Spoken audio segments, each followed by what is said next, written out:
Donc là on est dans le mémorial, donc avec tous les Néo-Zélandais qui sont morts pour la Seconde Guerre mondiale. Donc ils sont tous inscrits sur le mur, et ça en fait beaucoup. Il y en a partout.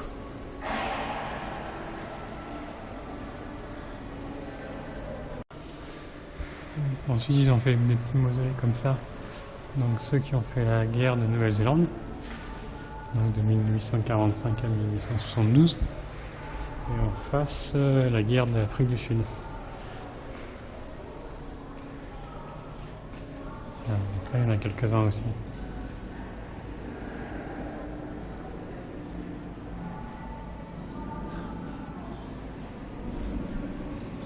Et ensuite, donc là c'est sur la Première Guerre mondiale. Donc là ils expliquent comment est arrivée la Première Guerre mondiale avec le meurtre du duc Nicolas l'Austro-Hongrois. Nicolas Ier, je crois que c'était ça. Le tsar Nicolas. Ou Nicolas II, je sais plus.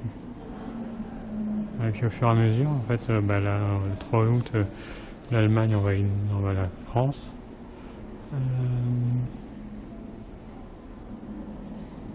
Et en fait, comme les Anglais ont déclaré la guerre contre les Allemands, et ben les Néo-Zélandais ont dû suivre. Voilà, le 23 août 1914, donc le Japon a rejoint la guerre. Et donc le 29 août, les premières actions des Néo-Zélandais. C'est plutôt mal fait avec des vêtements d'époque et tout. C'est assez explicatif.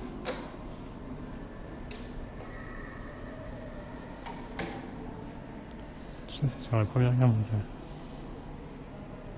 Donc c'est un petit résumé qui est pas mal.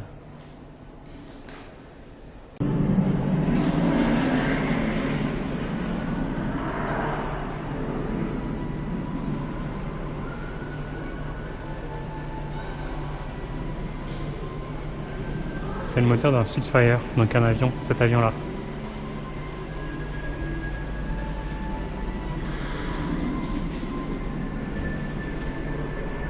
C'est pas très grand, hein.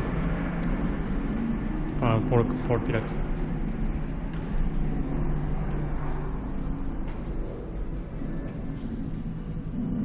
Guerre mondiale. Donc, ouais, tout un espace consacré à la Seconde Guerre mondiale, enfin les Néo-Zélandais.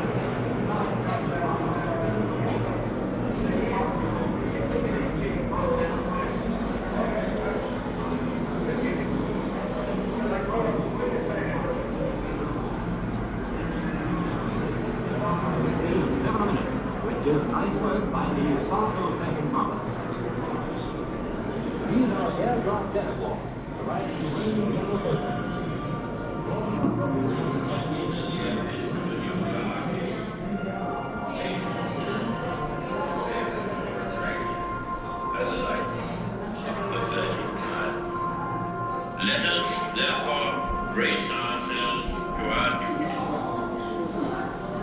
So bear ourselves if the British Empire and its progress long for a thousand years. Men will still say, this was their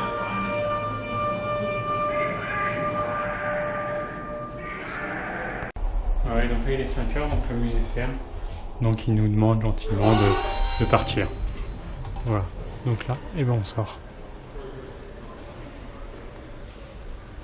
Et là on est sorti. En fait ça c'est l'entrée principale. Moi j'étais rentré par l'entrée sud. Donc voilà l'entrée principale du musée. Et en fait on a un point de vue sur un petit peu la ville. Donc là la Skyline, qui est la plus haute tour de Nouvelle-Zélande. Et ensuite autour du musée sur la gare, en fait il y a un grand parc ici.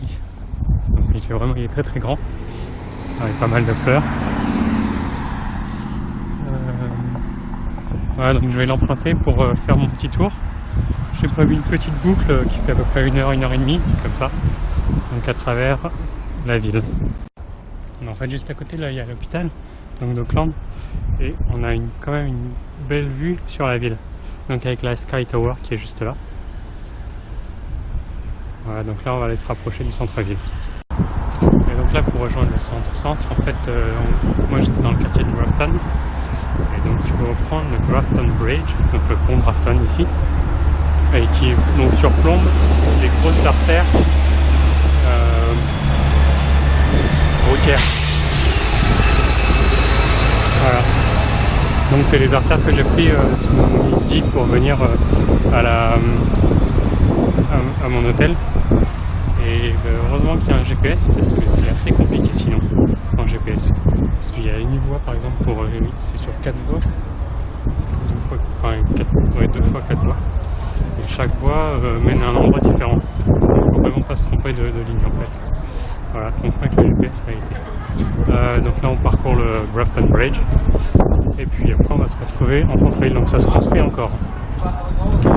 Et récemment, donc le dernier sondage qui est sorti sur les villes les plus cool, où il fait bon vivre dans le monde, et donc Auckland s'est positionné en 3e position. Paris c'est 29e je crois, donc on a encore de la marge. Voilà. Alors là on continue la petite visite de la ville, donc là on a un vieux bâtiment. Toujours sur une rue très commerçante. Et là il y a les St. Kevin's Arcades, donc on va aller faire un petit tour là-dedans. Puis on va regarder de boutique. Là on peut aller sur le Myers Park en bas. Voilà, c'est pas très grand mais c'est des vieilles arcades quand on voit le sol déjà.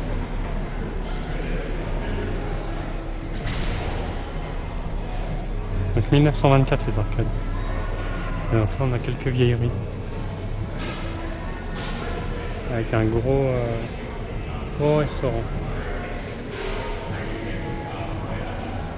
Ouais, c'est tout petit hein.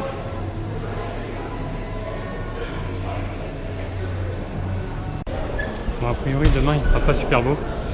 Du coup je vais faire la Sky Tower qui est l'un des incontournables d'Auckland. Je vais le faire aujourd'hui. Donc là je suis arrivé. Voilà. Et du coup alors c'est par là. Normalement on va avoir une grande vue sur toute la ville. Voilà. Et demain on verra ce qu'on fera d'autre. Et par contre pour rentrer ici, en fait c'est au sous-sol du casino. Donc il faut d'abord aller dans le grand bâtiment et ensuite aller au sous-sol. C'est pas super bien indiqué par contre. Après c'est 29$, ça fait à peu près 16 ou 17€, un truc comme ça. 17€. Donc là il n'y a pas grand monde. Enfin, en tout cas en bas. Après en haut je sais pas trop, on va voir. Et je pense que ça va être comme la tour à Melbourne. Ouais. En fait l'ascenseur va aller très vite pour monter tous les étages. Donc on va regarder ça. Je crois qu'elle fait 280 mètres de haut, un truc comme ça, là-bas plus haut que la tour Eiffel. C'est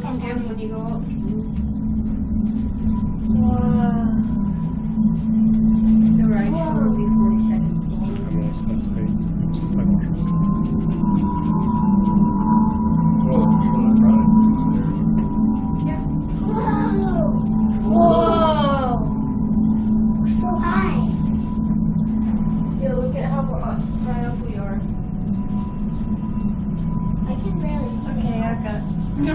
My ears. Are you scared, Mom? Yeah, just keep moving. Ready to jump off. Oh my gosh, I'm so glad we're not walking anymore. Wow, this is so cool. Après il faut prendre un autre ascenseur. Donc voilà, on est très haut.